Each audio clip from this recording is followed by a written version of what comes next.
Bismillahirrahmanirrahim. Alhamdulillahi rabbil alamin.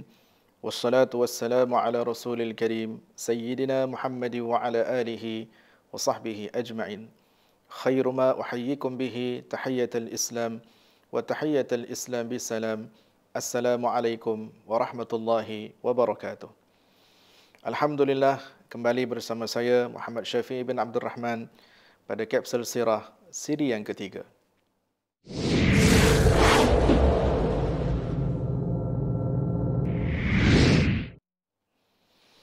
Hadirin hadirat yang dimuliakan dan dirahmati Allah Subhanahu wa taala. Pada siri yang lalu kita telah menceritakan perihal tentang limpahan rahmat yang Allah Subhanahu wa taala telah kurniakan kepada seluruh alam. Mengambil semula mafhum daripada ayat yang termaktub dalam suratul Anbiya, ba'da a'udzu billahi minasyaitonir rajim. Wa ma arsalnaka illa rahmatan lil alamin. Dan tidaklah kami utuskan engkau wahai Muhammad melainkan untuk membawa rahmat ke seluruh alam. Alam di sini dengan bermaksud alamul ulia, alam yang meliputi makhluk-makhluk di atas, iaitu merujuk kepada penghuni langit. Juga merujuk kepada alamus sufla, iaitu makhluk-makhluk yang duduk di alam yang bawah. Bukan sahaja manusia, haiwan, tumbuhan yang mendapat limpahan rahmat, bahkan para malaikat juga mendapat limpahan rahmat di sebalik perutusan Nabi yang sangat agung ini yang telah ditetapkan dalam garisan takdir Allah Subhanahu wa taala. Bagi siri yang ketiga pada kali ini, kita ingin menceritakan serba sedikit berkaitan tentang limpahan rahmat yang telah dialami oleh seorang wanita yang sangat bertuah pada waktu kelahiran Nabi Muhammad sallallahu alaihi wa ala alihi wa sahbihi wa baraka wasallam. Kisah ini kita boleh dapatkan daripada kitab Ar-Rahiq Al-Makhtum yang telah diceritakan semula oleh Syekh Safiyur Rahman Al-Mubarak Furi, menceritakan tentang perihal Halimah binti Abi Zuwaib, atau nama yang lebih masyhur dikenali dengan Halimatus Sa'diyah. Hadirin hadirat yang dirahmati Allah, menjadi tradisi masyarakat Arab di Makkah pada waktu dahulu, apabila di kalangan ibu-ibu yang melahirkan anak-anak, maka mereka akan memanggil ibu-ibu susuan daripada yang duduk di luar di kota suci Makkah, dengan tujuan ibu-ibu yang di kampung ini mempunyai antibodi dan susu yang berkualiti tinggi untuk memberikan antibodi yang bagus kepada anak-anak yang baru dilahirkan. Tidak terkecuali dalam fasa kehidupan Nabi Muhammad sallallahu alaihi wa ala alihi wa sahbihi wa baraka wasallam yang mengikut tradisi masyarakat Arab pada waktu dulu. Kerana itu kita melihat sebahagian kelompok ibu-ibu yang datang daripada perkampungan Sa'ad bin Bakar, yang mana nama Halimatus Sa'diyah yang dinisbahkan dengan nama kampungnya, datang ke Makkah bersama-sama dengan ibu-ibu susuan yang lain dengan tujuan untuk mengambil anak-anak bayi yang baru lahir di Makkah untuk disusukan. Cuma pada waktu ini kita melihat Nabi sallallahu alaihi wa ala alihi wa sahbihi wa baraka wasallam tidak dihiraukan, tidak diendahkan. Bahkan tidak ada seorang pun daripada kalangan ibu-ibu yang datang daripada perkampungan Bani Sa'ad yang menarik perhatian untuk mengambil Nabi sallallahu alaihi wa ala alihi wa sahbihi wa baraka wasallam sebagai anak susuan mereka. Puncanya kerana Nabi merupakan seorang yang yatim, sehingga semua ibu-ibu susuan ini berharap sekiranya mereka ambil anak-anak susuan ini dengan harapan ketika mana cukupnya tempoh susuan selama 2 tahun, apabila mereka pulangkan semula anak-anak ini, maka mereka akan diberikan hadiah yang pelbagai daripada kedua orang tua bayi tersebut.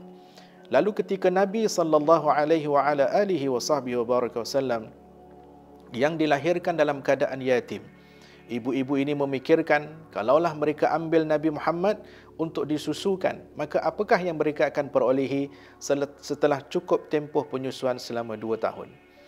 Setelah habis semua anak-anak dan bayi diambil, Rasulullah sallallahu alaihi wa ala alihi wasallam masih lagi tidak diambil oleh mana-mana orang. Sehingga kata Halimatus Sa'diyah kepada suaminya, kita tidak akan balik, melainkan kita bawa balik seorang bayi ini. Lalu pada waktu itu beliau mengambil Nabi Muhammad sallallahu alaihi wa ala alihi wasallam. Diletakkan di pangkuannya, tiba-tiba dia merasakan susunya begitu banyak.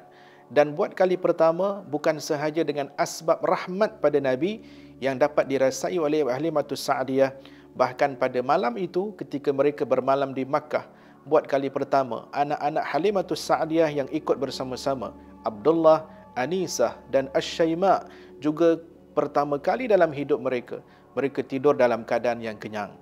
Hidup mereka serba susah ketika mana mereka datang dengan seekor keldai yang sudah pun dalam keadaan yang uzur, kambing-kambing yang ditinggalkan di kampung dalam keadaan kurus kering.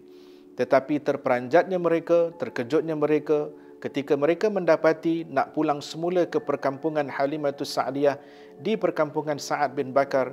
Keesokan harinya bukan setakat anak-anak yang dapat tidur dalam keadaan kenyang, keldai yang dibawa mereka dalam keadaan uzur, keesokan harinya dalam keadaan sihat walafiat. Bahkan ketika perjalanan balik bersama-sama dengan ibu-ibu susuan daripada perkampungan Sa'ad bin Bakar, lajunya keldai Halimatus Sa'diyah sehingga ibu-ibu yang lain menyatakan, bukankah ini keldai yang uzur semalam?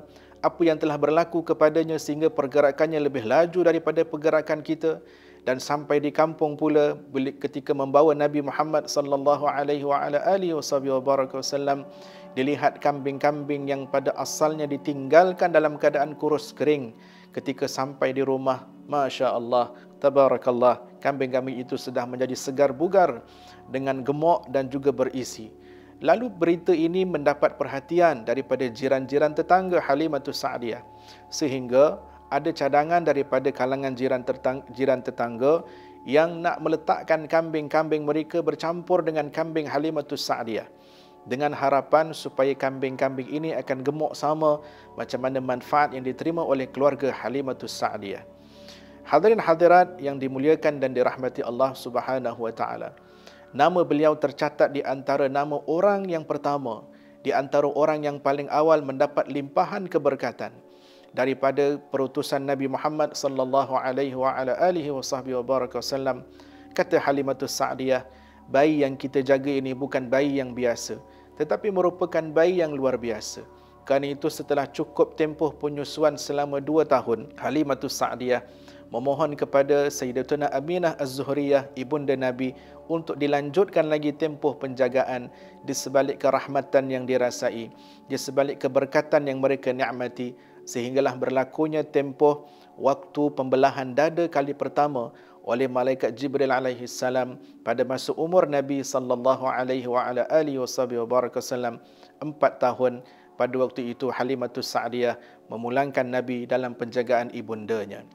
Hadirin hadirat yang dirahmati Allah, rahmat yang Allah Subhanahu wa taala iringkan kepada Nabi sallallahu alaihi wasallam bukan setakat ketika mana fasa sebelum kelahiran, pada fasa kelahiran sehingga kewafatan, bahkan sehingga ke hari ini. Sebagaimana ungkapan Nabi sallallahu alaihi wasallam, kata baginda Nabi Rasulullah sallallahu alaihi wasallam, hayati khairul lakum wa mamati khairul lakum tu'radu alayya a'malukum. Kehidupan aku baik untuk kamu, kata Rasulullah, kewafatan aku juga baik untuk kamu, diperlihatkan kepada aku amalan kamu. Mana amalan kamu yang tidak baik, aku ucapkan astaghfirullah. Mana amalan kamu yang baik, aku ucapkan alhamdulillah. Limpahan rahmat ini akan berterusan selagi mana umat Nabi Muhammad sallallahu alaihi wasallam mengambil langkah untuk menambahkan perkenalan dengan baginda, menambahkan rasa cinta kepada baginda. Tidak mungkin cinta kepada Rasulullah bertambah kalau kenal kepada Rasulullah tidak ada pertambahan.